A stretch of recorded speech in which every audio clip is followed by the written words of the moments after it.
So everybody has a packet, and what we're going to be basically doing tonight is going through these 3 questions. Sound healing, what is it? How does it work? And how can we use it? What we cover tonight is just very basic, but what I intend to give you are a lot of resources and enough information so that if you find something that interests you, you can then go and research it a little deeper and find out more about it. And you know, I just want to mention that sound is being used now in the mainstream. It's always been part of various mystery schools. You know, very much a part of different religious practices. And now it's being used more in hospital settings, and they're noticing the effects that it has. And it's being used in psychiatric settings and in schools to help children learn and relax. So there are a lot of applications for it now in the mainstream. So you have there for your slides, your second one maybe. What is it? What is sound healing? The strict definition is the conscious and therapeutic application of sound frequencies to the body with the intent of reestablishing health and harmonic balance. So we're using frequency, which is another word for pitch, okay, or different tones or sounds, to impact energetically upon the body. And it doesn't just impact the physical body, it impacts the multi-dimensions of who we are. So it works through, you know, layers from way out and beyond to very deep in. And you have a list of different modes of sound healing in your packet, and I'm not sure what page it's on. So after all the slides from the PowerPoint, there's a long list. Okay? These are all the different types of applications for sound healing, and you know, the different ways that sound is used. This list was compiled by Joanne Chambers from Visionary Music, who is a partner of mine. We do a lot of different things together, and you know, when she gave me this list, I was astounded. I hadn't heard of half of them myself, having done this for a while. And so, you know, I did look them up, and it's just, they're not all that different from each other necessarily, but they're different spins on the same thing. And you can see just, I mean, my point of giving you this was not just so you would, you know, see the different types, but so that you can see the variety of types. And this list, of course, will be expanding as we learn more and more about sound healing. So in terms of what it is, Jonathan Goldman is a noted sound healer, and he's written a lot of books and created a lot of CDs, and I'm sure some of you have heard of him. Well, he has this formula that states frequency plus intent equals healing. So the idea is we're using a pitch, but we're using it with our intention. So when I was singing, you know, my intent was to ground and center everyone and bring us fully here. You know, my take on sound healing is that there are those who have a really scientific approach to it. You know, this particular tone is the exact same pitch of this particular part organ of the body. And there's also the intuitive side of it, where, you know, when I hear this, I feel this way, and that's good or bad, you know. And so you determine things based on your intuition. And I think that there's a place for both of those things, and I think that's what Jonathan Goldman is saying too. You know, there's the science of the frequency, and then there's the more shamanic take of the intent, and that together is what equals the healing. And also, you know, because we're at Mystic Journeys, I don't think that I have a problem here with people understanding this, but you know, some people are or think that sound healing is a little far-fetched, don't understand the ideas about intent and whatnot, the fact that we only use 3% of our brains, and there's that whole other 97% that we're not using. Well, that 3%, if that's what we've been using, that's what created science. Okay? And so, you know, the intuition, that's everything that's left. So yeah, you mentioned about how sound releases pain. I mean, you think we are all born with that natural capacity to just release sound whenever we, you know, cries, moans, sighs, all those different things that as we get older and socially, socially domesticated, we stop making those sounds so freely. And it definitely has an impact on the body. And a lot of the work that I do with in session work is, having people release years, lifetimes of holding in those sounds so tightly. And it was touched upon by several of you that music does have an effect. And, if you think about it, when you're driving your car, the type of music you're listening to can have an effect on the way that you're driving or how you're feeling as you're driving. In movies, I don't know if you've ever watched a movie, like a scary movie with the sound down, but it's not very scary at all. It's almost ridiculous, and yet you put that music back in and there's this whole different quality to it. Think of the feelings you get at church from different types of music. I grew up Catholic, and that was a mixed bag, because sometimes they would sing, beautiful hymns, but so slowly and without any life behind them. And it would have a totally different effect from, say, a gospel choir that was clapping and just, really soulful and into the music. At a game, if you'll ever think of what happens when the national anthem is played, everybody stops what they're doing and they stand up. So that song has tremendous power over large quantities of people. Doing yard work or any type of work, music can help people be more productive. It certainly makes my house cleaning go faster when I'm listening to music. So these are the things that we already know, and yet we don't necessarily give them a whole lot of our attention, or necessarily think like, music that makes us productive, that we can actually be manipulated in negative ways with music. If you think about stores that pipe in certain kinds of music to make people shop more, or to make them, linger in the stores for a longer period of time. Well, maybe you don't want to be doing that. And if you're not conscious of how music interacts with our consciousness, then you could end up, having a reaction to it that isn't necessarily in your best interest. So shopping is another area. And then studying. I have students who cannot sit down and read a book without having their headphones on, or can't work a math problem without being able to listen to something. And then there might be better choices than others in terms of what they listen to. A lot of I teach at AB Tech part-time, and they're young people and they listen to some pretty harsh sounding music. I wonder sometimes, they say that it helps them, and I would believe that, but I wonder if, like Mozart, which has a proven educational effect, would be more beneficial for them? Or is it truly a matter of taste? And those lines are very blurred. If you think about in this analogy of the snake charmer, okay, this wild, poisonous creature with a very keen instinct for self-protection in a woven basket, and this musician plays, and out comes the snake, and he's in this trance of surrender.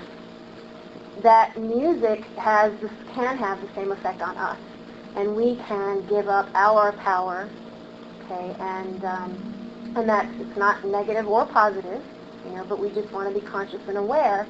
What are we surrendering here, and do we want to surrender? Do we trust this musician who's playing? Do we trust where the music's coming from, the intention behind the music? Okay, so these are all things we want to be aware of. A couple of things that I find really interesting is that when we are, when we're born, or even before we're born, one of the first senses to develop is hearing. That's also one of the last senses to leave us when we die. So our entire lifespan, and even, pre-consciousness and post-consciousness, has this sense of hearing available.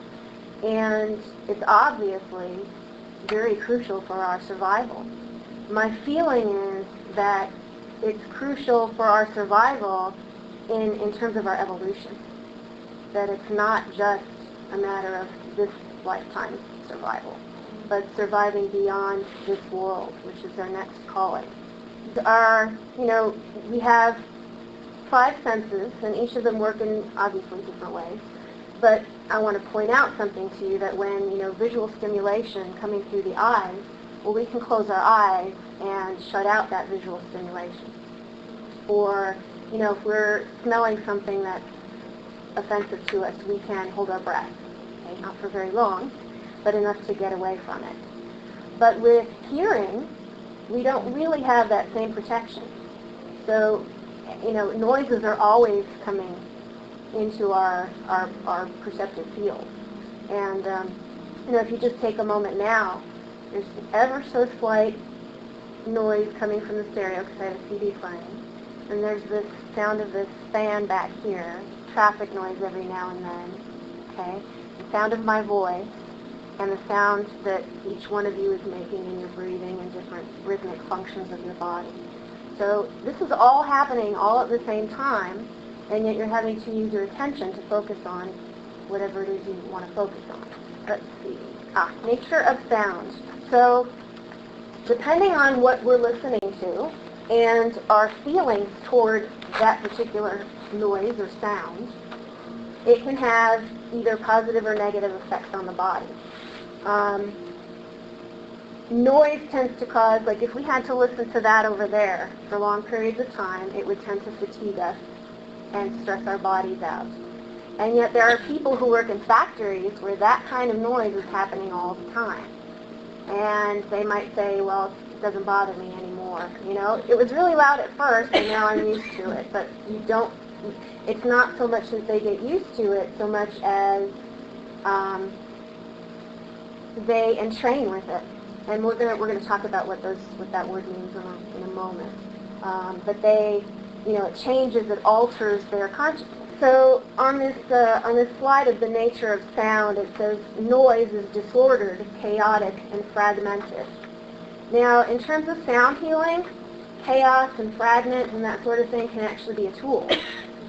But if you're listening to that all the time, okay, it's not necessarily a good thing for the body. Music, on the other hand, is ordered, coherent, and whole, and depending on the type of music, it can have a profound effect or impact on how you feel. There's an interesting experiment that was done by a man named David Merrill in Virginia. He worked with mice, and he had half of his mice listen to classical music, and the other half of his mice listen to rock and roll, and then he put them through a maze. And the mice that listened to the classical music made it through the maze in 10 minutes. And the mice that were listening to the rock and roll, anybody have an idea? What do you think, Kathy? Took longer than like 20 minutes. Twice as long? Okay. Took 30 minutes, so 3 times as long, and all the mice in the rock and roll group killed each other. Kind of rock and roll. Yeah, I'm saying, what kind of... What band was it? I don't know the specifics of the experiment, but what interests me is that a lot of people do. I like rock and roll. I love it. There are lots of different types of music that I enjoy, and I wonder, is it like food? Have I grown accustomed to things that aren't necessarily natural? How far away have we moved from our natural rhythms, our earth rhythms? And I found that experiment just fascinating and staggering and somehow frightening. So that gives you an idea of what sound healing is, or its potentials. So we're going to talk about how it works now. And the most important thing to understand, which I'm sure everybody here already does, is that everything is vibration. And I have some people will say, well, this is solid. I'm solid. That chair is solid. You can't tell me that's just a vibrating bunch of atoms, but that's exactly what it is. We cannot perceive it with our eyes. Okay, the eyes being very limited sensual organs. They're wonderful for how they serve us, but they also are pulling the wool over our eyes constantly. So, if you think about the rhythms of the body. If you have a steady heart rate, then you tend to be healthy.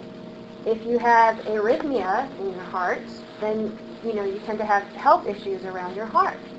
So that's just an example of the importance of rhythm for health. Okay? And then the other piece of this is, we can't see radio waves, we can't see microwaves. We can hear radio waves, and we know that microwaves heat our food, but we can't actually see what's going on when that's happening. As I'm talking to you, you're seeing the person speaking, but what you're not seeing is the sound waves that are moving through the space between us and throughout the room, really. This isn't just, these waves aren't contained between the conversation, which is how it feels. And the other thing we can't see is love, which is one of the highest vibrations, okay, but we can feel that. So sound and working with sound healing and how it works is very much based in feeling and sensing. It's a very subtle art, or at least that I have found it to be, the more that I work with it, it's like the more aware I become of things that are extremely subtle. The two terms that are necessary to understand for sound healing is the first being resonance. That's the frequency, which is another word for pitch, the frequency at which an object naturally vibrates. Okay. So frequency is the number of vibrations per second. It's the idea that like resonates with like. If you take a guitar and you play the G string on it and there's another guitar sitting in the room that's not touched, it'll still vibrate in sympathy with the string you play. Or if you strike a tuning fork that's tuned to the note of C, and you have a piano in the room, the C's on the piano will start to vibrate. Or if you play just a key, one key on the piano of C, the other strings that are keys of C on different ends of the octave will also resonate. Okay, they'll vibrate in sympathy. I gotta say, I blew this horn in my studio, and afterwards there were 3 bowls vibrating with the same pitch. There you go. Amazing. Perfect They example. were singing. It was like, ooh. Yeah, that's resonance. So, the ways that we hear this in our lives is we think, oh, well, I resonate with that, or, yeah, that resonates, or that sounds good. These are all things that we say that relate to the concept of resonance and the fact that we feel or vibrate with the idea that's being spoken about, or the concept, or the feeling. Another example would be, if you're playing really loud music and you have things on a shelf and the bass, the woofer is, bouncing the objects, that's resonance as well. So there are a lot of different examples in the world of resonance everywhere. Anybody have any comments about resonance or questions?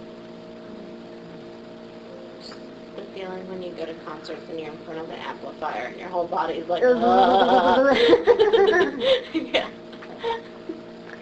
So the next piece is entrainment, which is, it's the interaction between two closely related rhythmic cycles. Okay? So another word for interaction would be like synchronization. Even though, as I'll go into this a little more, you'll see it's not just synchrony. Any two sounds will have a mutual influence on each other. If they're the more closely they're related, the more likely they are to entrain to each other. Okay? So if you think about a room full of people with two very different opinions, half of the room is on this side and the other half is on that side, there'll be people who might be more open-minded and will start to feel like, oh yeah, I kind of understand where they're coming from, and both sides will give a little bit, and then there'll be the other people who are staunch.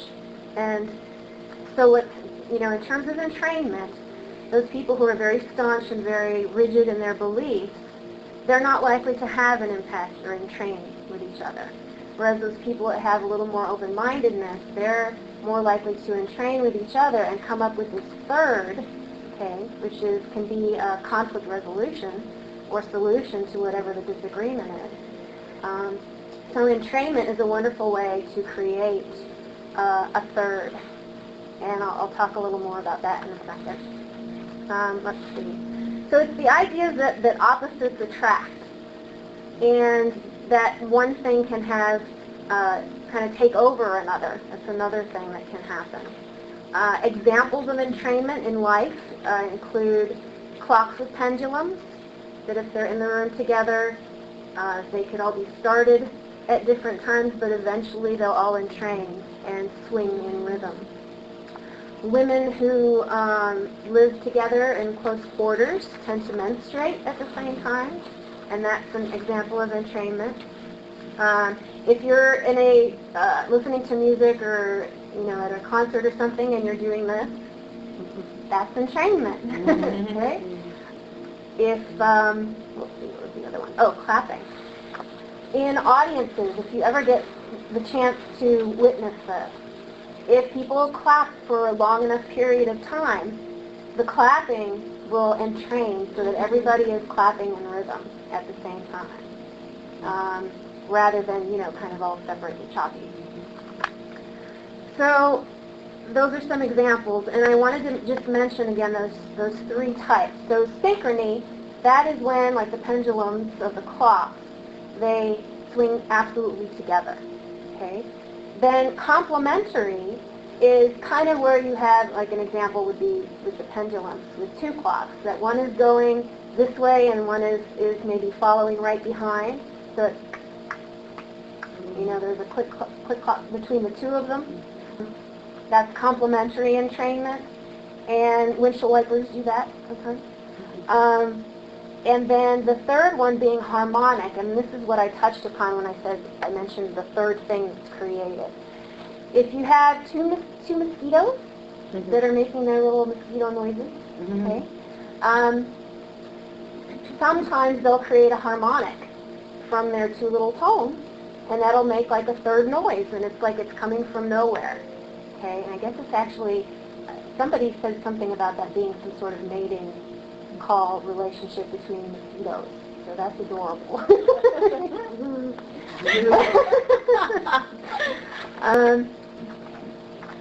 So let's talk now about the significance of some of the, there's just some really interesting information out there. And I'm sure some of you have heard of Cymatics, which was something that Hans Jenny, he tested various materials like sand and water, and I'm not sure what other kinds of materials. And he basically, put the materials on a plate, and the plate was fed a tone or a sine wave, and that sine wave, vibrated the plate, thus shaping the material, like the sand will say, into different geometrical patterns on the plate. And what he found was that the same sounds would create the same geometric patterns over and over and over again. So rather than it be a random thing, it was very reproducible. What it proves, and what we're finally understanding more than ever before, is that sound is what creates matter. What I would do, because I didn't bring any slides or pictures or anything, but if you can look up Cymatics on the internet, you will be able to see for yourself. And I think there's some really ancient videotapes from Hans Jenny's work. They're not the greatest quality, but you can see and hear the different tones and the symbols and pictures coming into life and creation from the sound. It's the sound that is building these blocks of form. It's just beautiful. And one of the other things that has been discovered is, that tones or sacred syllables, like Om, for example, create some of the most intricate geometric patterns. So that relates very much to Emoto's work, too. It just seems all related, and it's just fascinating, juicy stuff. So I want to read to you this paragraph about the vagus nerve. It is the largest nerve in the body, and it runs from our ear to the greater portion of the body, including most of the internal organs. Through the vagus nerve, the inner ear connects with the larynx, the heart, the lungs, the stomach, the liver, the bladder, the kidneys, small intestines, and large intestines. So, having read that paragraph, I dare any skeptic to say that sound does not impact the body. There it is right there. And the other thing is that our bodies are 70% or more water, and water is a conductor of sound. You know, we're predominantly composed of water and bone, and when we begin to sing our tone, the water within us picks up the resonance, and it vibrates our bones. And there are, is it Joseph Frail? I think it could be him. I'm not sure. I don't know why he's coming to mind for this particular thing, but that our bones are actually hearing organs as well. That we don't just hear with our ears.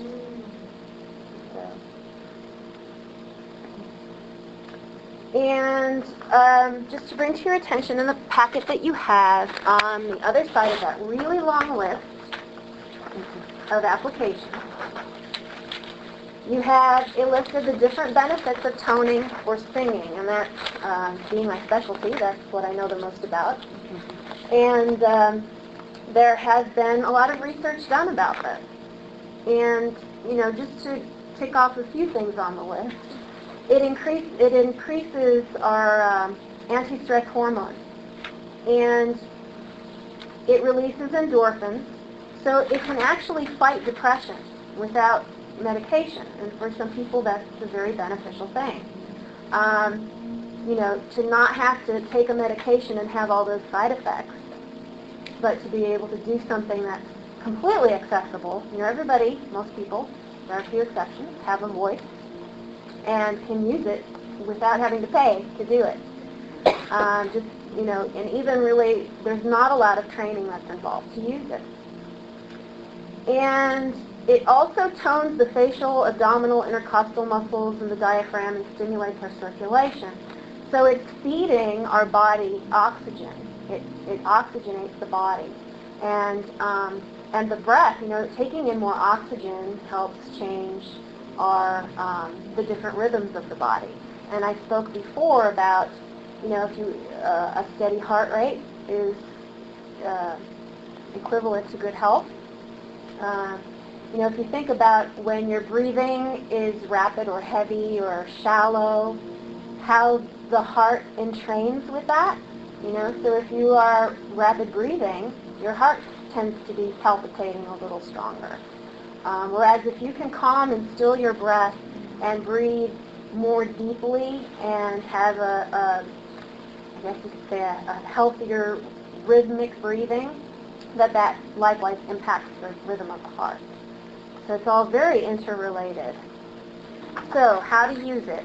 And I'm going to talk in two ways to use it. I'm going to talk in terms of using music in various ways, and then using the voice. So in terms of using music, you can meditate to music, you can breathe to it, stretching to it, using guided visualizations. And also, when I say music is teacher, some people use plant medicine to open their facilities of higher perception, like ayahuasca, peyote, there are different things, mushrooms, whatever. Well, music can also be a teacher, can be a shamanic medicine. And the music that I'm playing, it's very silent in the back, or quiet in the background, but I'll turn it up in a little bit, is shamanically created music. And this is created by a couple who live here, actually, Visionary Music. Their whole intent is to help, through music, humanity evolve into different spaces or new spaces. And so Joanne Chambers teaches this idea of becoming the music. And I want to show you some graphics of hers because I really like and think this distinction is important. So, as we're just, let's say music is playing in a room, okay? And so there's this music or sound wave. that is present in the room. And then if we are listening to the music, there's, the wave, and then there's the separate human being that's listening to the wave. Okay? But then there's this next stage of feeling the music, okay, where the lines between the two start to blur. And some of us are very adept at feeling music, and emotionally we're very tied to it, or we can zone out in it. But the idea with this shamanic music is to stay very conscious and grounded.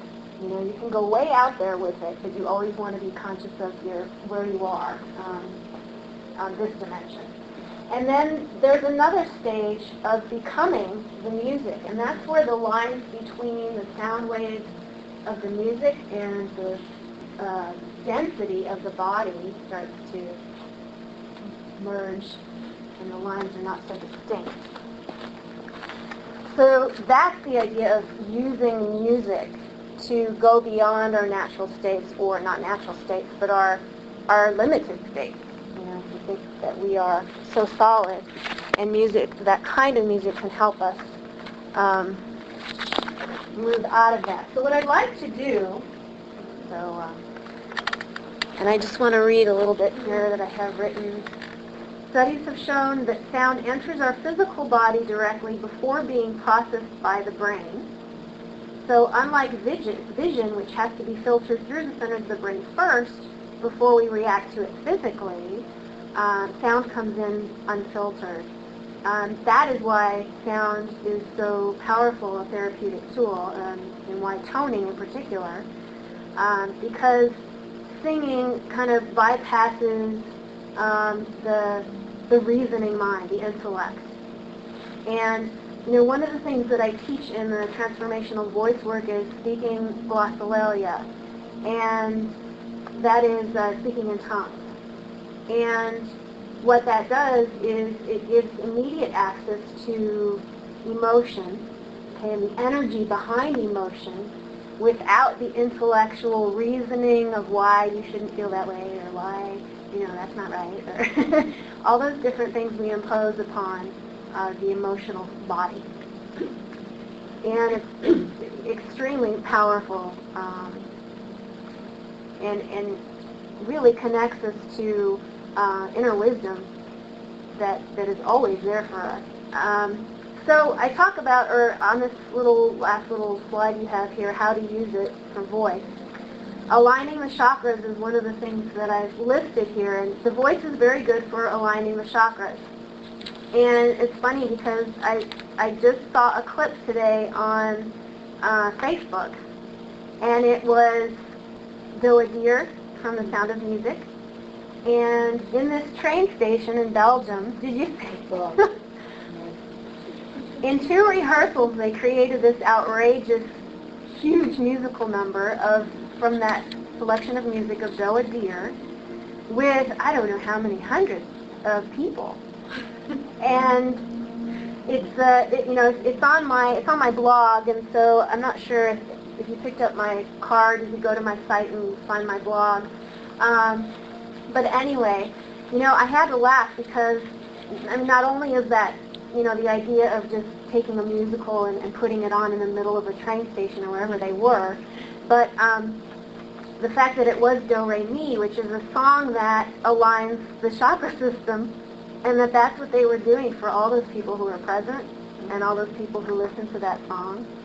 For years, and I'm not even crazy about that song really, but for years, driving to work in the morning, I would sing that song just to get myself in the state that I wanted to be in at work. And so Dielle Ciesco, that's a great little practice to align your chakras. So I did already mention about it bypassing the mind, which is a very helpful thing in many ways. I'd like to teach you a quick toning practice using chakra sounds, and there are a lot of different, I'm sure some of you are aware, there are a lot of different traditions, and everybody has different tones for different chakras, as well as different colors and different everything else. And so it's just kind of dipping into different practices and seeing what works for you. I'm going to teach you one tonight, And before we do that, I just want to take care of some logistical things so that you can leave on that happy toning note. Okay?